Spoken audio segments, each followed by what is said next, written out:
The Sundance Film Festival and Institute were founded by legendary Hollywood actor Robert Redford, better known as Beautiful Bob and the Sundance Kid. His tireless dedication to the film industry has had a profound impact on Hollywood. The legendary figure has never given up. But what motivated him to pursue acting? What has sustained his marriage for the past 15 years? Join us as we share the story of Robert Redford's lifelong romance. Robert's early life. On the list of the most famous actors in Hollywood, Robert Redford is named as one of the most renowned actors. Santa Monica, California, was the location where Robert was born on the 18th of 1936. He spent his childhood with his mother, Martha Redford, and his father, Charles Redford. His mother was pregnant with him. There was also a half-brother on his father's side, named William. Robert's childhood was marked by a great deal of difficulty. While this was going on, his father was required to work in El Segundo in order to give them care. He was also a student at Van Nuys High School, where he was acquainted with Don Drysdale, who went on to have a great career as a baseball player. When it came to intelligence, Robert was not one of the pupils in his class. As a matter of fact, he frequently referred to himself as a poor student who found motivation in activities outside of the classroom, such as painting and athletics. While Robert did not excel in academics, he made up for his deficiencies in the areas of art and athletics. The realization dawned on him that he had a particular fascination with inventiveness and competitiveness. Robert used to practice with Pancho Gonzalez on the tennis courts of the Los Angeles Tennis Club to assist Gonzalez in warming up for his matches. This is a fascinating historical detail regarding the situation. After receiving his diploma from Van Nuys High School in 1954, Redford went on to study at the University of Colorado in Boulder. During his time there, he enrolled in the Kappa Sigma fraternity and dedicated himself to the organization for 1 year. Robert worked at the Sink, a popular restaurant bar, where his image is currently displayed on the wall. He did this so that he could make ends meet. On the other hand, his time spent at college was not without its share of challenges. Because Robert struggled with drinking, he was unable to maintain his half-scholarship and ultimately ended up being ejected from school. This failure had the potential to conclude his life, yet it did not. The result was that he traveled around Europe and eventually settled in France, Spain, and Italy. Throughout the course of this voyage, Robert began to discover who he was as an artist. After much deliberation, he made his home in New York, and the city of New York presented him with several chances and sources of inspiration. Those who were there, the lights, and the stages. After discovering that painting was his true calling, Robert Redford was able to further his education by attending the Pratt Institute in Brooklyn and even enrolling in seminars at the American Academy of Dramatic Arts. Robert made his way to the stage, which was the beginning of his fame on television. In what ways might Robert be affected by this phase? Continue watching as we explore the beginnings of his career. Robert's early career. When Robert made his debut on Broadway in 1959, he was cast in the play Tall Story. This was his first Broadway performance. In addition, Robert appeared in the films Sunday in New York and The Highest Tree, among others. Nevertheless, this was hardly the most memorable part of his beginning. In 1963, he was a member of the original cast of Neil Simon's comic theater production Barefoot in the Park, which also included Elizabeth Ashley. Robert did an excellent job of portraying the role of Elizabeth's husband, who had recently begun his marriage. Through his appearances in episodes of Naked City, Maverick, The Untouchables, and The Twilight Zone, Robert quickly became a well-known figure in the entertainment industry. Around this time, in the 1960s, he was a leading actor in almost 20 different television drama series during that particular year. Immediately following his success on Broadway, he was cast in more significant film parts. In 1960, he played the character of Danny Tilford in an episode of the film Rescue 8 titled Breakdown. In the role, he played the part of a young guy who was suffering from mental illness and was unable to escape the devastation of his family's garage. After this, Robert was nominated for an Emmy in 1963 for the role of Best Supporting Actor for his work in the television show The Voice of Charlie Pont. Following the success of his second film, War Hunt, Robert Redford went on to acquire a prominent part in a comedy about the Second World War titled Situation, Hopeless But Not Serious, which was released in 1965. In this picture, Redford worked opposite Alec Guinness. Another movie that garnered a lot of attention was the one in which Robert portrayed the part of a bisexual character in the film Inside Daisy Clover. In addition, he was acknowledged with the Golden Globe Award for Best New Star. Following that, Robert was cast in the role of a lover to Natalie Wood in Sidney Pollack's This Property is Condemned, which was released in 1996. The film was directed by Sidney Pollack and starred Charles Bronson and Natalie Wood. How many additional films did Robert appear in, and what was the film that brought him to prominence? Continuing to watch is the best way to find out. The journey of Robert Redford from niche roles to Hollywood icon. Robert's relationship with the actor began when the actor returned to the stage with Jane Fonda in Barefoot in the Park, which went on to become a commercial success. He and Jane reconnected while working on Sidney Pollack's The Electric Horseman, and then 38 years later in a film called Our Souls at Night, which was released on Netflix. Soon, Robert began to feel like he was being stereotyped based on his appearance as an American blonde. He made the bold decision to turn down roles in Who's Afraid of Virginia Woolf and The Graduate because he felt that people, especially those in the film industry, would constantly stereotype him. The fact that he made this conscious choice shows that he is someone who is not afraid to try new things. What Robert didn't realize was that the film Butch Cassidy and the Sundance Kid, directed by George Roy Hill and based on a story written by William Goldman, would provide him with exactly what he was looking for. The film, produced in collaboration with Paul Newman, was a commercial success. It made him a well-known celebrity, and he also became a smart, funny, and intelligent man.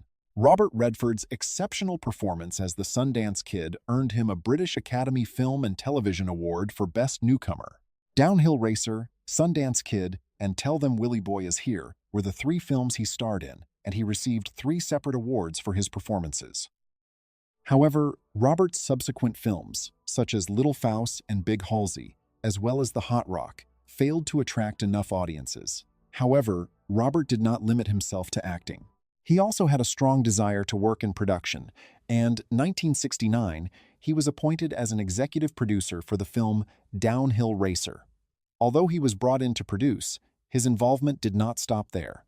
In the following years, he continued to make many more films, such as The Candidate, a political comedy released in 1972 that received average reviews and box office receipts. So, how much did these initiatives influence Robert, and how did they affect his professional life? A gripping drama depicting the lives of an upper-middle-class family in suburban America after the death of their son, the highly successful Ordinary People, was Robert's first directorial work. The film is a gripping drama. Director Robert Redford directed this film brilliantly and was praised for the strong performances of Mary Tyler Moore, Donald Sutherland, and Timothy Holton.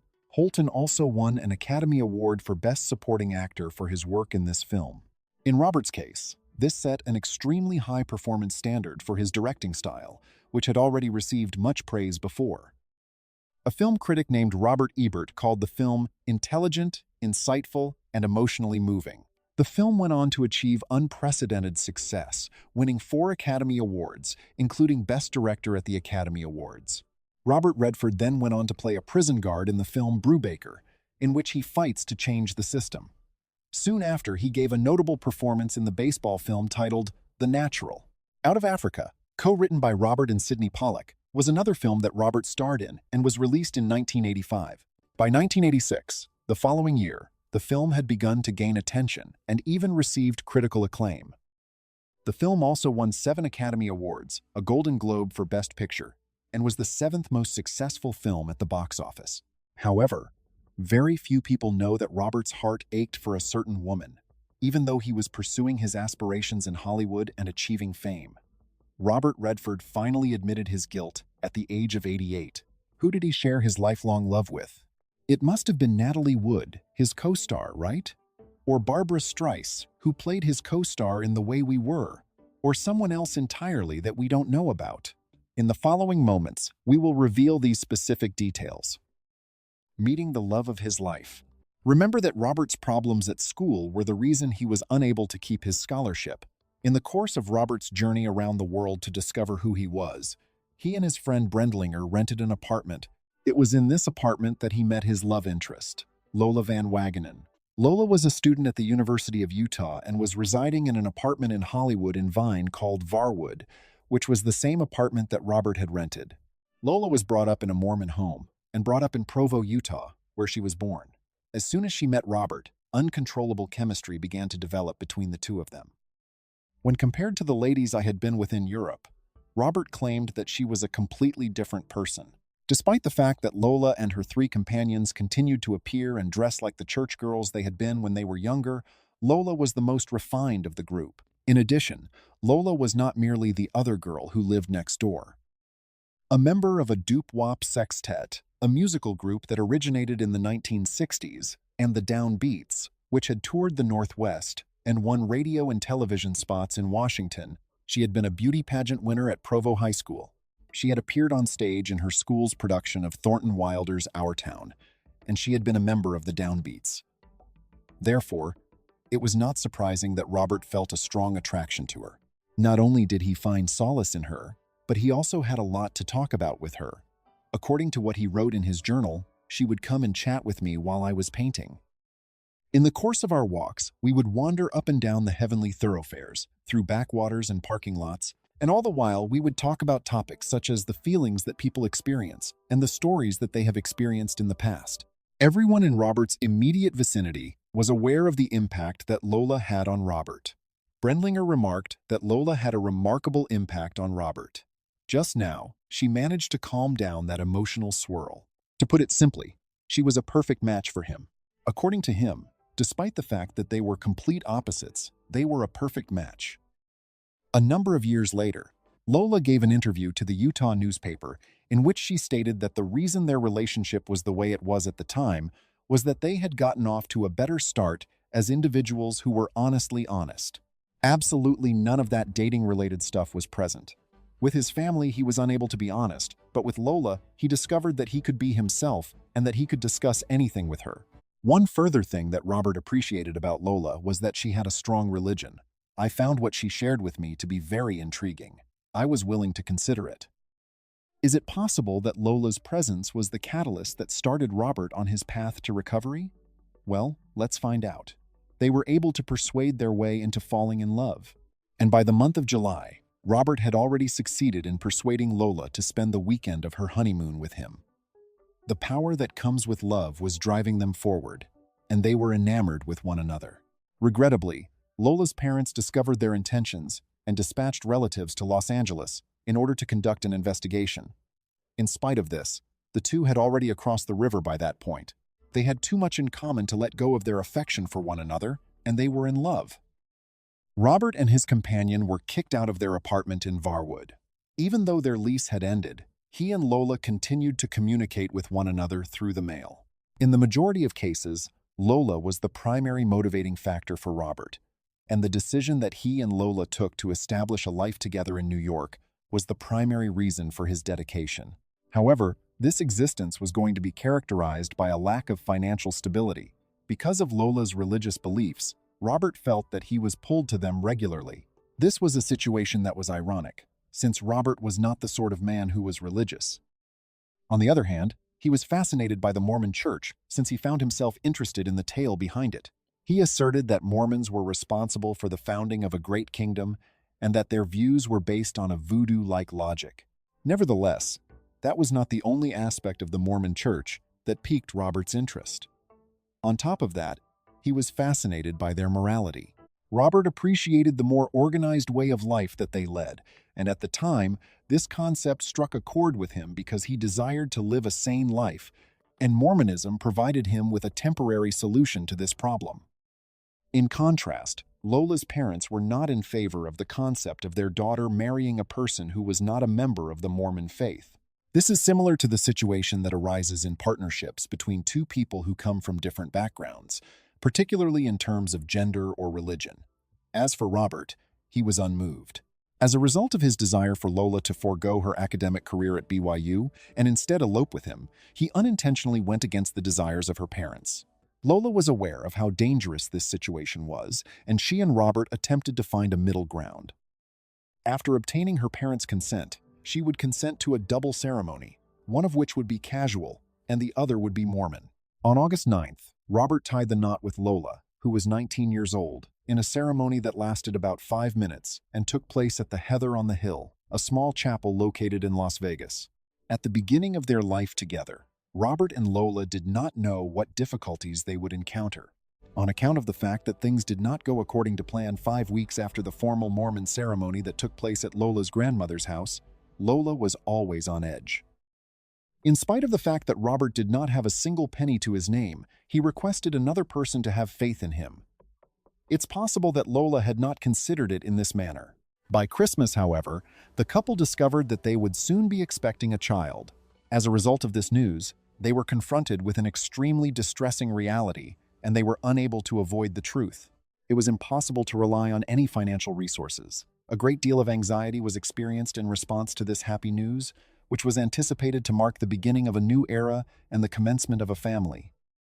On the 11th of September, Lola gave birth to their son, who was named Scott Anthony. When Lola's brother Wayne, who was only a youngster at the time, first met Robert, he recalled how he was very supportive and affectionate toward him. Bob adored the fact that Mormon homes are designed with children in mind. And that's the thing. He had a fun nature. The box was checked off for Robert in that regard. Although the entire family was opposed to his marriage to their daughter, there was one thing that they could not argue about: how much of a wonderful father he would be. We are saddened to report that baby Scott went away suddenly. The baby had passed away unexpectedly soon after the family had relocated to a somewhat larger apartment on West 93rd Street. The Redfords were in a state of complete and utter desperation, and for 3 days, they decided to drive about aimlessly as a means of coping with their loss. In May, Lola discovered that she was carrying another child. It felt like the perfect opportunity for Lola to leave Los Angeles at that same moment, since she did not want the baby to be born in that city. She was successful in persuading her husband, Robert, to agree with her, but just as they were about to load the trunk of their Chrysler, Robert received a phone call from Monique James, who informed him that there was another employment chance available there. At that time, Robert Redford was struggling to balance his professional and personal lives. "This was an opportunity he had to pass up, Bob," she informed me. The film needed a talented actor, and Robert was the ideal candidate for the role. Robert got the part, and his family continued to live in Los Angeles. After a while, the couple moved to a new place. One day, Robert was getting ready for makeup when he received a call informing him that Lola had given birth prematurely. Because Robert was happy and in a hurry, he left the theater and took the night bus to the hospital where his wife was being taken. He arrived just in time for the birth of their daughter, which was a stroke of luck. Thanks to the birth of their first daughter, whom they named Shauna, the couple was able to escape their difficult situation and find hope for a new life. After Shauna, Jamie was born in 1962, and another daughter, Amy, was born in 1970, the woman who changed everything. You might think that the grief they felt after the loss of their first son, Scott, had subsided over time. However, the grief had made a permanent home within them. Robert was the one who kissed the baby goodbye, and when they woke up the next morning, they found the baby dead in the crib. When their child died, they both held themselves responsible for his passing. They were both immersed in separate activities during that time, and it seemed that their interests had drifted apart. While Robert was focusing on his acting career at the time, Lola was actively involved in social activities and still very involved with the children. Over time, his presence at home became less and less. Mike Frankfurt claims that this was a natural consequence of Redford's life-changing and his developing new interests. That was when the women started, and that was when they continued to be that way mentally. The only things that intrigued Bob were the legal system and the Washington dimension. In that sense, at the same time, they began to drift apart. After all was said and done, their marriage could not withstand the pressure. Robert reflected on the fact that, despite his and Lola's efforts to save their marriage, it had ended irretrievably, when things didn't go as planned. While Robert was navigating this new chapter, he came into contact with Kathy O'Rear, a 35-year-old Irish California native. According to Bob, she possessed a quality that he considered most attractive in a woman.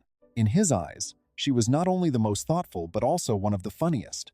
In the time between shoots, they became close friends. The makeovers also led to the development of a close friendship between them. Robert had dated Sonia Braga, and she held her own in the relationship. The tabloids reported that Sonia, then 36, was the queen of Brazilian soap operas. Overall, Robert's relationship with Kathy had a happy ending. Even Bernie Pollack thought he had an unusually optimistic personality.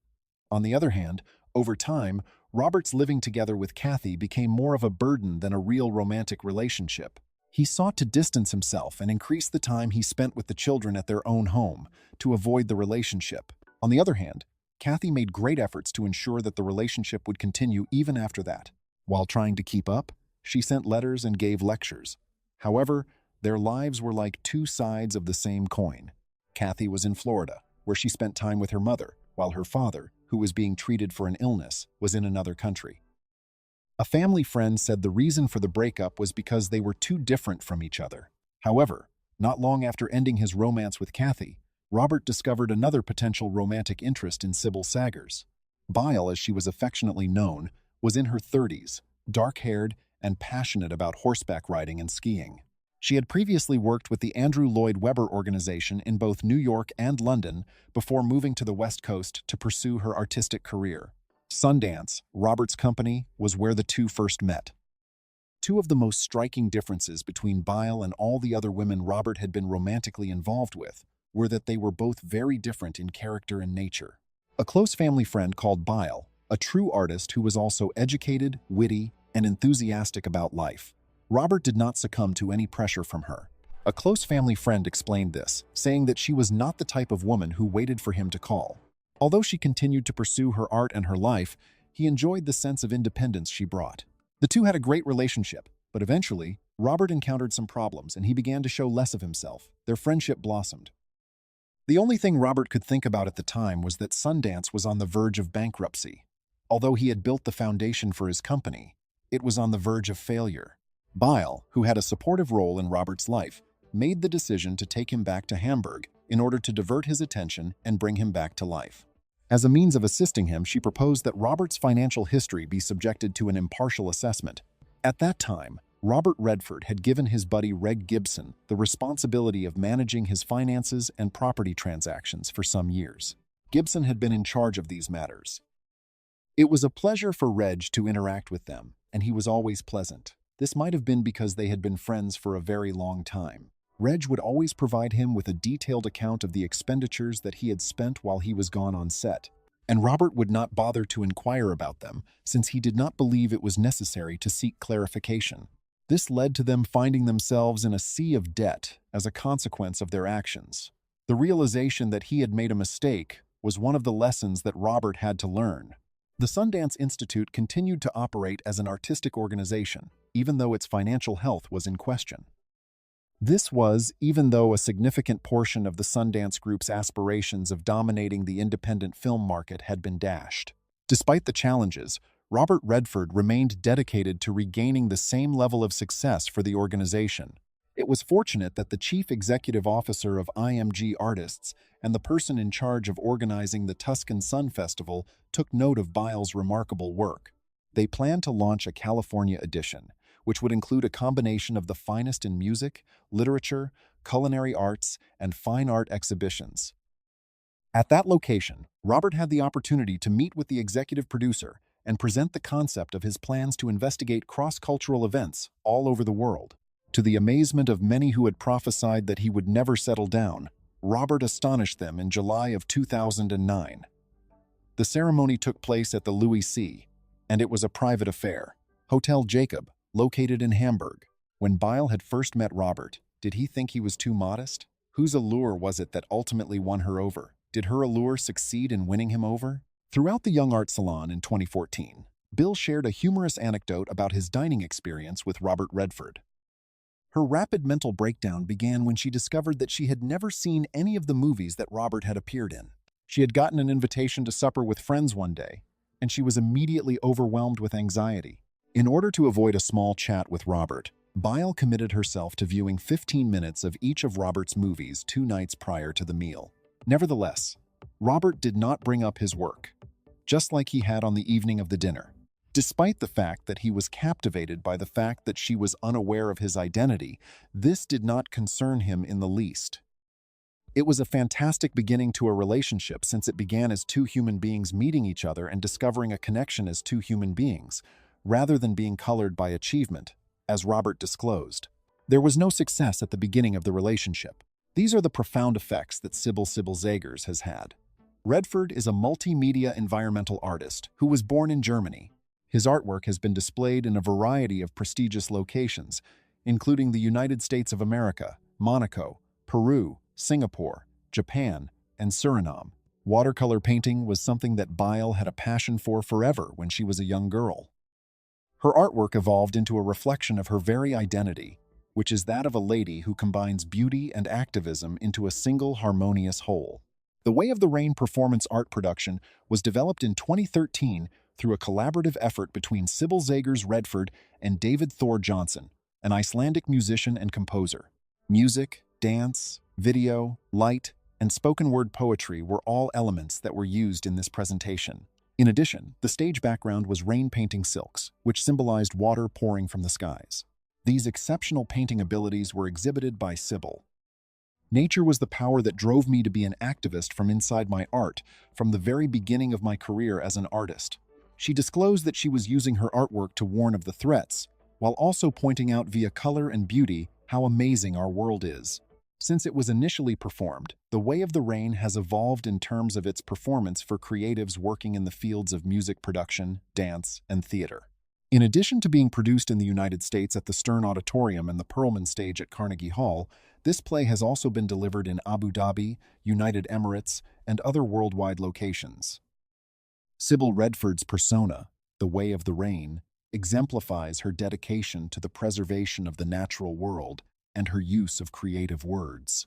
Late in the year 2015, Sybil Zagers decided to start The Way of the Rain as a charitable organization with the mission of advancing environmental problems via the promotion of art and education.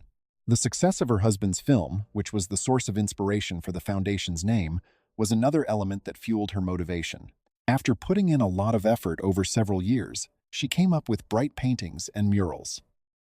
Sybil Zagers Redford was presented with the exceptionally distinguished Art in Embassies Program Award by the United States Department of State in the year 2016. Because of this award, she was able to visit the United States Embassy in Paramaribo, Suriname, where she had the opportunity to learn about the culture of the nation as well as its breathtaking rainforests. Sybil was motivated by her experiences upon her return, and as a result, she contributed 10 of her artworks to the collection of the embassy. In the wake of the COVID-19 lockdown in March 2020, Sybil Zagers Redford, composer Tim Janis, and environmental activist Robert Redford teamed up to create something truly unique. They produced a video series called The Way of the Rain, Reflections on Earth. The series demonstrates the magical nature of planet Earth. The project is a gift to the world, to help people understand the importance of preserving the natural environment and encourage them to adopt conservation measures. The series debuted at several online conferences, including the EarthX Conference, United Nations Oceans Day, EarthX Australia Oceania Conference, and the United Nations Peace Boat Conference. Running between April and June 2020, it helped people around the world to be aware of the need to protect the environment. Reflections on Earth, also known as The Way of the Rain, is a book that focuses on the fragile environment we live in and the various species that inhabit this planet. The goal of Zagers Redford and her team is for audiences to appreciate the amazing natural world that exists across our globe and take on the task of preserving it. Additionally, Sybil Zagers Redford is an extremely rare example of an artist who has devoted over 40 years of her life to environmental art and is driven by a genuine desire to go beyond that. Additionally, she intends to create art that resonates with the universal human experience, regardless of language or culture. Additionally, Sybil Zagers has been awarded a significant amount of money for the remarkable artwork she has created. However, her current income is not yet public, but speculations suggest that it is worth more than $1 million, which is quite remarkable. Her income is not public. On the other hand, Robert Redford was able to create a fortune of $170 million after putting in a lot of effort over the years. Thanks to their success in their careers, they were also able to start investing in various types of businesses and real estate. The couple bought several properties together, one of which is Danza del Sol, located in Napa Valley. Robert is sure of one thing as he reflects on his life and recalls the past. We were not prepared for the closeness and affection he has for his wife, but I think they will be in this relationship for a long time. How do you see Robert's relationship? Leave your thoughts in the comments.